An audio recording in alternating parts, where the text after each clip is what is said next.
Team's feeling good. I think it's crazy to think you got 3 weeks left in the season and finally getting to a point where you get back-to-back home games so guys can settle into a routine and try to get their bodies right. And we're really trying to encourage these guys to pour into these last 3 weeks because it's, I think the last 3 weeks will probably be how we remember the season more so than anything. And we want to make sure that we play well at home. We owe that to ourselves. Haven't taken care of business the last 2 times we've been here. So got to win one in the ICCU Dome, and excited about trying to finish the season strong. Cody, they say in baseball, momentum is your next day starting pitcher. Considering what happened on Saturday, can you carry that momentum for the rest of the season? I hope so. I think more than anything, I don't know if it's confidence. I told our guys I had confidence to play well, but just seeing that, we've talked about, we played a lot of teams really close, but trying to get the monkey off of our back about making those plays and covering the details that it needs to finish the game. And, I thought it was awesome that, JC had a great detail on that last drive. Nate Reynolds had a lot of really good details that finished us on the last drive, led to the last play. But obviously, Trajan hitting it, there's a detail we didn't have with the laces, but that didn't matter. Ice Trade just nailed it anyways. But it's I'm glad those guys can feel some confidence and just kind of know, hey, it's not as bad things aren't always going to happen to us. We aren't going to keep finding ways to lose games that we can finish games. And now it doesn't have to be perfect, but you have to be locked in. You got to compete for 4 quarters. And I was really, really happy for our guys, but I say that's one game. And the thing about football, as much as you're right about baseball, you can carry that momentum into this week, but if you want to kill all that momentum, you can go out and lay an egg. And we know, Cal Poly's played a lot of people really tough. They're in a similar situation to what we have been. I think they played some of the best teams in our conference really, really tough and weren't able to get it done. And they're hungry for a win too. So we understand all the work that they've put in isn't necessarily reflected in their win-loss record, but their resume is still pretty good if you look at how they've played against those teams. So we're going to have our hands full. Our guys are ready for it, and they've been preparing accordingly this week. Cody, just to follow up if I can, because you mentioned Cal Poly. Like Northern Colorado, they've had some success this year. They seem to be getting better.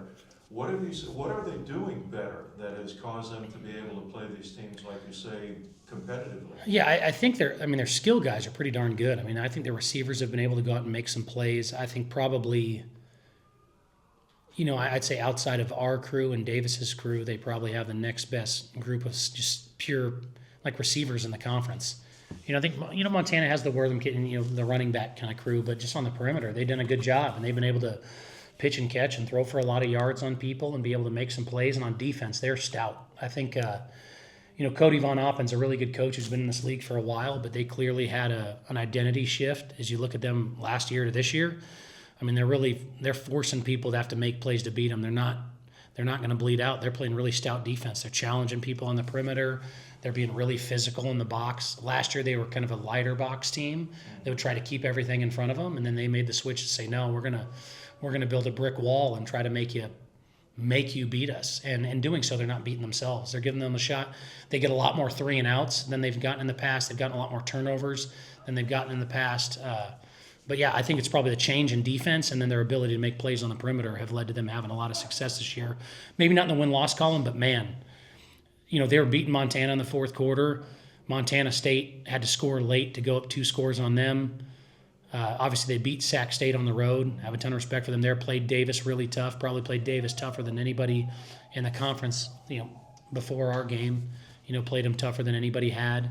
And then last week against Portland State just hit those shots. And if you look at the plays Portland State made, I know they had that little kid who ran for, but they broke that one tackle, and then there was nobody else. They threw a couple bombs where the guy makes a diving catch, and it's great for Portland State, but it's not like they were wide open. Portland State was playing their butts off. So credit to Barney and that crew because they made a bunch of plays that are hard to make and ended up winning the football game. Doing a story on Dazen this week. Yeah. You and I talked about him earlier this year, and you said you thought he was going to be an all-conference back.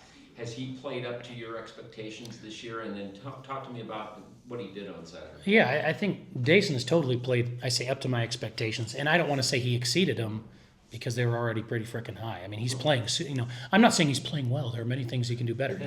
He's playing really well. But I also thought Dazen was outstanding. I I say if you're just talking about just pure talent with the ball in his hands, I mean, I think Dayson's the best ball carrier in the conference. And is he going to make the most people miss? Is he the fastest guy? I don't know. But for what we do, Dayson's kind of the ideal back, because the reason you try to spread guys out, but you still need to be able to run the football is to create those one-on-ones. And Dayson is a guy that can break those tackles, make those guys miss, but he also has the speed to finish those long runs. And so we know he's that good, and that's why him being hurt early in the year, I mean, it makes it hard. And you can't rush a guy back from those types of injuries, but you can totally tell that, I mean, after the bye week, he definitely is feeling better. I mean, even against Montana State, he was toughing it out. And yeah, we got put in a tough situation this year because between Robert and Jackson and Brett all missing the year, I mean, that room got pretty thin, so he's had to bear even more of the load, and I appreciate his toughness and selflessness more than anything. But Dayson's elite, and we know he's elite. We expect him to play at that level, and we always need to continue to give him the ball more, especially when he does the things that he does. But we also got to make sure we don't, overuse him, given our situation. What was I know you don't want to get into the specifics. What was the nature of his injury? Leg, lower leg. Yeah, I mean, it was a leg injury. Then yeah. I mean, just when he got, like you said, he got hurt against UNLV and finished the game just with adrenaline, and afterwards it was kind of not the best thing to have him go. And then you lose Robert the very next snap, and then Jackson Riddle was already out, and then Brett was battling through an injury and ended up getting worse at Montana State. But it's something that people don't play through. I guess that's. Cody, you talk about the run game, and I know when you first got here, I remember you saying you were looking for balance in your offense. You may finally have achieved that now with what he's been able to accomplish. Has that changed your philosophy, your game plans down the stretch now, that you could rely on someone like that? I don't think it changed the game planning. It might change how you call it, just as far as what you're executing. But I think all play callers kind of have that thing in the back of their mind of like, hey, if you're not having success with it, you're not just going to keep going back to the same well. I mean, you got to make adjustments, and I think having a healthy Dayson definitely helps promote balance for us. And when he has been healthy, we've been able to run the ball well. And it's not because the plays are better. It's just coaches matter, but players make a big deal out of things. Whether it's Zion catching passes and going deep, Mike Shulikov making contested catches, Dason Brooks breaking tackles. I think everything is. I mean, if you draw up the best corner three ever and the guy misses it, nobody says you're a great coach. It's the guys got to be able to go out and execute. And I'll tell you, when you hand it to Dason Brooks versus hand it to Cody Hawkins, the result is drastically different. So we definitely need to feed Dason. But you still, you have to make sure you're managing his load, managing the situation accordingly. But I've said before, you have to be able to run the ball well in this conference. You don't show up and do what we did on offense with the goal of throwing it 60 times a game. That's not what you want to do for, that's not what you want to do for years to come. But our offensive line is playing their tails off. They're really good. And Dason is really good. And that's why it's kind of led to both protecting the quarterback and the balance that's where we have to get to. And in this conference, you have to grow your own linemen, which is why in year one, we just told Webb, hey, man, let's just play Kanaki and throw a bunch of short passes. And Chaden was kind of a perimeter running back. We're throwing a bunch of bubble screens and stuff because you couldn't block anybody up front.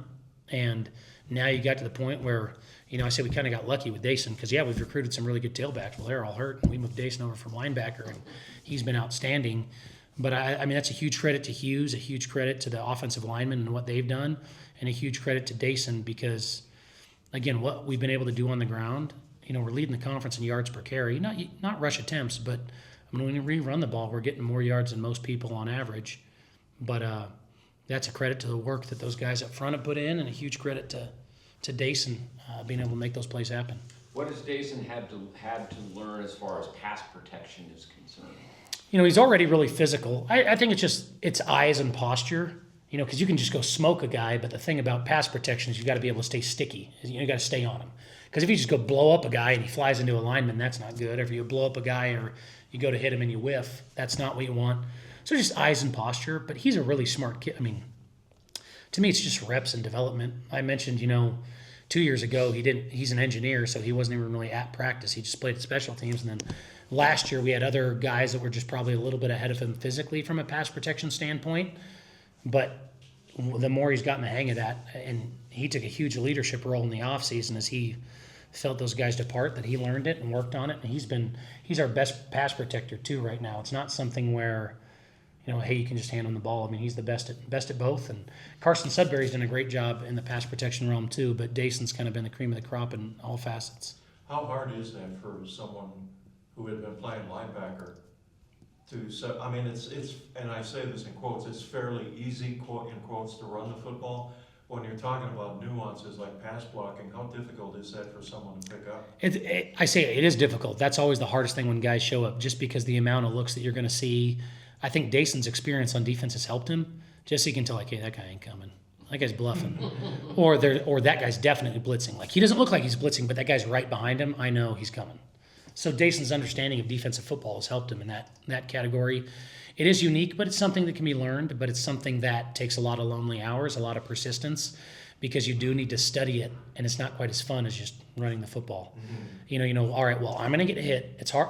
You want to teach guys to take the fight to them, but you can't just be a Tasmanian devil and go at them with reckless abandon. You have to be able to play with great posture and good discipline there. So it's something that is usually an acquired taste for running backs, but man, once they get it, that's going to lead to more opportunities, because if they can trust you to protect the quarterback, then you're always going to be out there. That was what happened with Kiowa last year.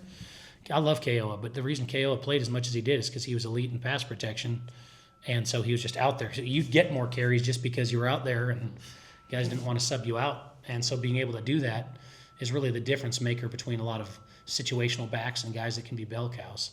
Cody, I want to talk about your special teams. Specifically, a play that people might not have noticed. Let's talk about that block punt against UC Davis. Boy, I noticed it. Isaiah gets the block. Mm-hmm. Aiden scoops the ball. But what people might not have noticed if they were paying attention, Isaiah, instead of chasing Aiden to the end zone, turns his head back towards the plate, immediately picks up a block. Is that Isaiah being Isaiah? Is that coaching? Is it a combo? Yeah, I say it's a combination of both. Number one, the scheme I thought was awesome by Thiessen. If you find out people have a tendency to roll up like the whole rugby punt, well, if they don't have a three-man shield, you're going to be short one guy on the edge. And another guy you don't know is Jaden Bell did a great job. Jaden looked like the widest rusher. We actually brought two off the edge, and Jaden did a great job of going wide and then kind of you have to attract the edge protector and then dive inside. And so it was a good design by Thies, really good execution by Jaden and Isaiah and AG. I mean, Aiden Garcia just finds a way to do the right thing. We trust that guy with our lives, and it's his second touchdown this year, and we haven't thrown him a touchdown pass yet. So we got to work on that. But I thought it was awesome. It was the scheme. Isaiah's disciplined to go in there and get there right when it happened, and then turn around and understand that on that play that AG's the scoop and score guy, and that, hey, blocking the punt is the most important part, but that doesn't happen without Jay Bell eating those blocks up and giving Isaiah a free shot. But then Isaiah also, some guys freak out and they miss the ball, or they dive into the punter, or they just belly flop on the ball. But everything there was kind of the way that we had schemed it up, and it took really good execution and discipline from the guys, and hats off to them for making it happen. What happened on the blocked extra point? That was just great effort by Jake East. That wasn't Jake got low pad level, drove off the ball, and we talked about that scheme's always a part of football, but it's amazing on how many plays effort wins. It's just guys having great effort. The pick by Jackson Daniels was just great effort by Decker trying to make the PBU, and Jackson diving for it and getting to his back. The block extra point was just Jake East having low pad level, driving off the ball, and for as many plays as they were on the field, and Davis went up and down the field. But situational defense matters. Total defense doesn't matter. Turnovers matter. Red zone defense matters. But that's where everybody's like, oh, they gave up a lot of yards. Who cares, right? It's the same thing I'd say for us is, hey, we have a lot of yards against people. The guys are like, who cares? Like, we've got to be able to score touchdowns. And that's why I don't go pat our guys on the back when we have, 500 yards of offense. Because you're trying to win the game. And on defense, you have to be able to play with the mentality that I don't care what happens between the 20s. When we get down to the 20s, we got to bow up. And, hey, D-line, you just gave up a touchdown run. Well, you got a whole other point out here that we can play for. Just give some great effort and go. And if people fall asleep, Jake made them pay for it, and that was a big deal in the game. Cody, Jake makes that block. It becomes a 1-point deficit. On our end, we have had multiple games this season where you have that 1-point deficit. So Utah throws the 2-point conversion. As a coach, How does that change your game plan, knowing that you have to pick up that point somewhere? Do you think that puts added? I mean, it does put added pressure, but how does that really affect you? I think what it does is sometimes, I mean, it's just another possession. You know, I mean, you can eliminate a possession because if you go tit for tat, you can put it on the line and you can go for 2 one time, but then you still have to go for 2 and then you risk falling further. I mean, that's just a whole extra play, and I think it's a huge deal. Extra points, the guys that can play and finish those. I don't know what the statistics are, but very rarely are those points actually made up. You know, do you go for 2 and get it back and win? I'd say sometimes coaches don't even go for it and ends up being you have to just win it on another possession. I'm sure there's sometimes they go for it and don't get it.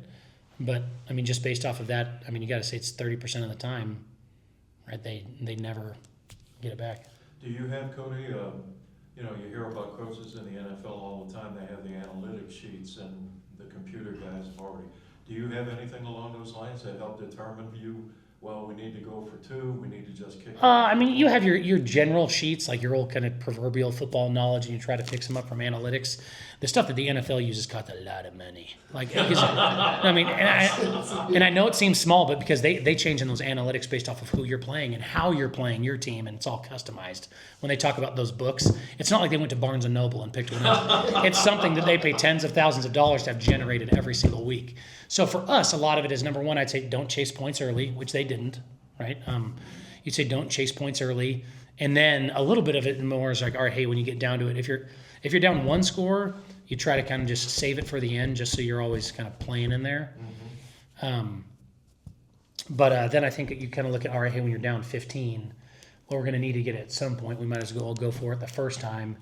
And then if we don't get it, then we can go for it the second time to try to, you know, get within 1 score again. But it's don't chase points early, and then in the second half, depending on how the game's going and how many possessions have, you might do it at the end of the third, just so you can play with fourth with that knowledge.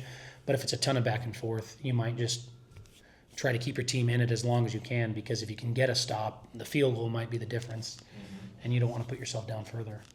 Cody, you've been real vocal that, you know, the expectation is that this team is going to get to the point where we are playing for the playoff bid, you know, that we are in the playoffs.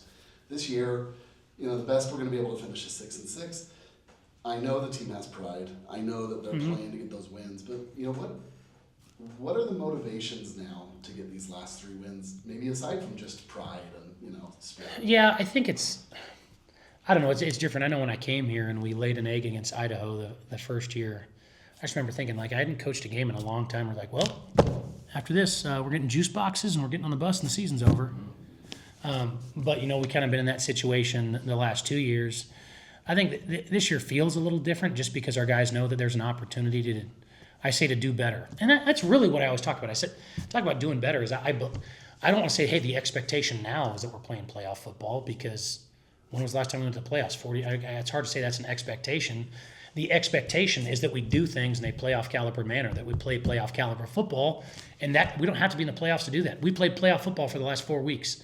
Now, we lost 3 of those playoff games because all those teams are going to end up having an opportunity to go, but those are legitimate teams, and playing teams that are that caliber should sharpen you to play better. But for us, I mean, I say the overall record and the non-conference scheduling and all that stuff, I want to win more Big Sky games than we did in the last couple years. You know, and we were 3-5 in the conference each of the last 2 years. If you win 2 of these 3, that's better. That's better in my opinion, because we didn't play 2 FBS games last year.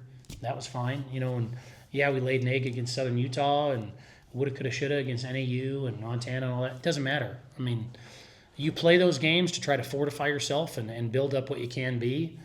But now we get the opportunity to play 2 home games, and we need to win our home games if we want to be a playoff team. That's why having home games is important.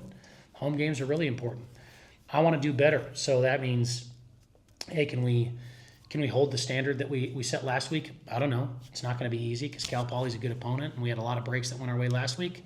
But, man, let's do better, because if we win 6 games, we haven't won 6 games since I've been here. And it's going to be freaking hard to win 6 games because we haven't beat the Vandals since we've been here. You know, I say playing Cal Poly is, all right, hey, Cal Poly, now you have the opportunity. It's the first time where we've beaten somebody and went and beat them again. Like, I think Northern Colorado maybe, but there was a gap in there. A gap year, but hey, let's beat somebody 2 years in a row. We haven't done that since I've been here.